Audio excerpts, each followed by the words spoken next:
Assalamualaikum warahmatullahi wabarakatuh. Di sini kami akan mempresentasikan tentang tipe pajak dan dampak pemungutannya yang dikerjakan oleh kami dari kelompok 6 dengan anggota Clara Sirait, saya sendiri Mikael Profit Sitorus, Adelia Rizky Putri, Sheila Anggraini, Triwidya Astuti, dan Adi Mulyani. Baiklah, langsung saja ke materi yang akan dibacakan oleh Ade. Baik, pada kesempatan ini saya akan menjelaskan materi tentang pajak langsung dan pajak tidak langsung. Pajak adalah kontribusi wajib yang dibayarkan oleh warga negara atau badan usaha kepada negara untuk membiayai pengeluaran negara. Pajak ini terbagi menjadi dua jenis utama, yaitu pajak langsung dan pajak tidak langsung. Nah, pajak langsung ditinjau dari segi tata usaha negara adalah pajak yang dikenakan berdasarkan atas surat ketetapan pajak dan pengenaannya dilakukan secara berkala. Misalnya tiap tahun yang bebannya langsung ditanggung oleh pihak yang dikenakan pajak. Artinya, wajib pajak atau individu dan badan usaha tidak dapat memindahkan beban pajak kepada pihak lain. Pajak langsung dihitung berdasarkan kemampuan ekonomi wajib pajak dan berdasarkan penghasilan, kekayaan atau objek pajak lainnya yang dimiliki oleh wajib pajak. Contohnya seperti pajak penghasilan atau PPh, di mana ini dikenakan atas penghasilan yang diperoleh wajib pajak baik dari pekerjaan, usaha maupun sumber lainnya. Selanjutnya contohnya ada pajak bumi dan bangunan atau PBB. Ini dibebankan atas kepemilikan tanah dan bangunan, serta pajak kendaraan bermotor. Nah, sedangkan pajak tidak langsung menurut interpretasi tata usaha negara adalah pajak yang pungutannya tidak dilakukan berdasarkan atas surat ketetapan pajak dan pengenaannya tidak dilakukan secara berkala, yang mana bebannya dapat dialihkan kepada pihak lain.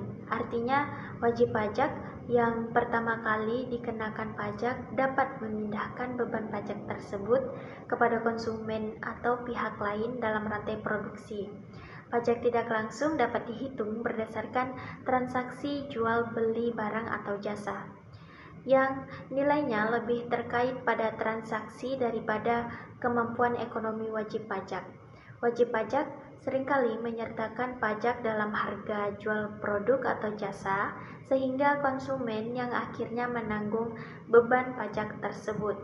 Contohnya itu ada seperti pajak pertambahan nilai atau PPN, itu dikenakan pada setiap tahap produksi dan distribusi barang atau jasa, mulai dari produsen hingga konsumen akhir.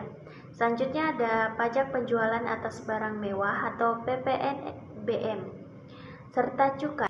Selanjutnya akan dibacakan oleh Adelia.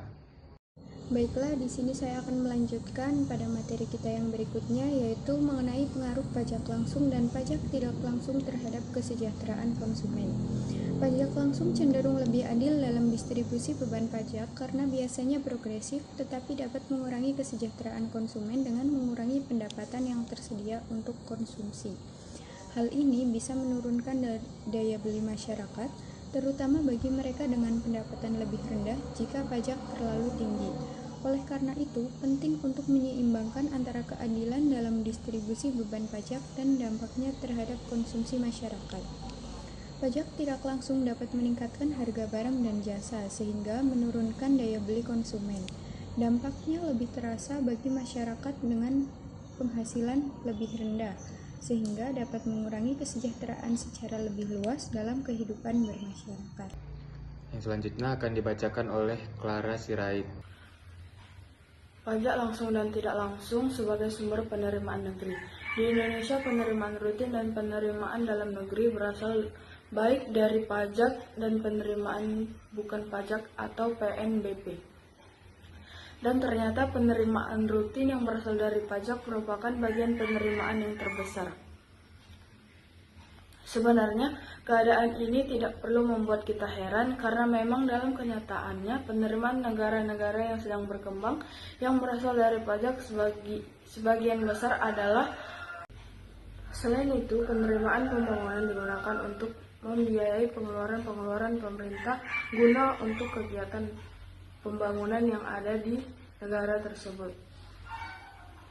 Dapat diketahui bahwa pada tahun 1967, jumlah penerimaan negara Indonesia yang berupa penerimaan rutin dan berasal dari pajak tidak langsung ada sebesar 25% dan yang berasal dari pajak tidak langsung ada sebesar 73% dan penerimaan rutin yang berasal dari bukan pajak kecil sekali yaitu hanya 2% dari seluruh penerimaan. Selanjutnya akan dibacakan oleh Widya.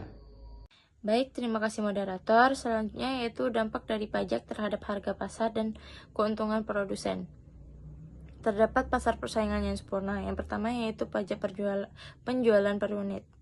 Kalau pasar barang yang menjadi objek pajak itu merupakan pasar persaingan sempurna, maka masing-masing penjual atau produsen tidak akan dapat menekan harga barangnya atau menggeser beban pajak secara sendiri-sendiri.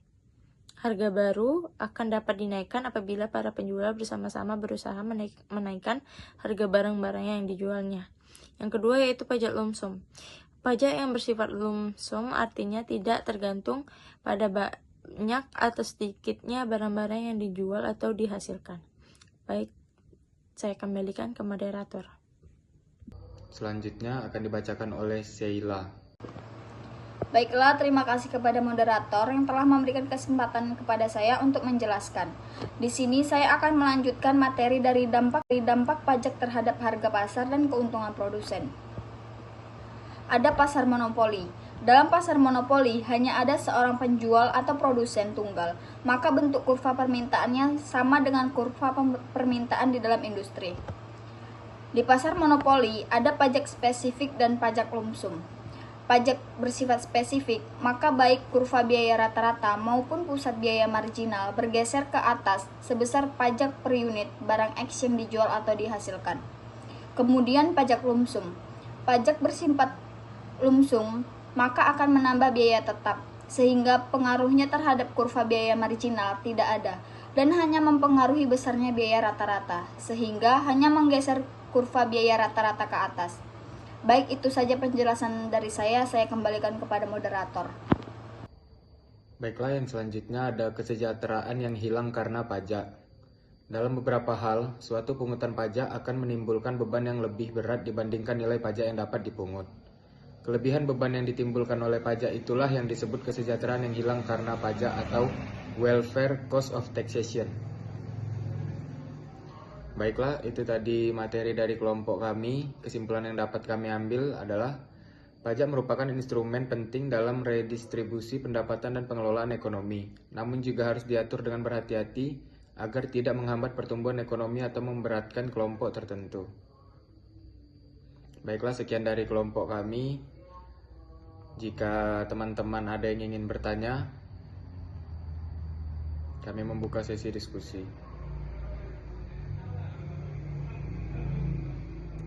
Baiklah, sekian dari kelompok kami, kelompok 6. Apabila ada kekurangan kami mohon maaf. Saya akhiri, wabillahi taufiq wal hidayah. Wassalamualaikum warahmatullahi wabarakatuh.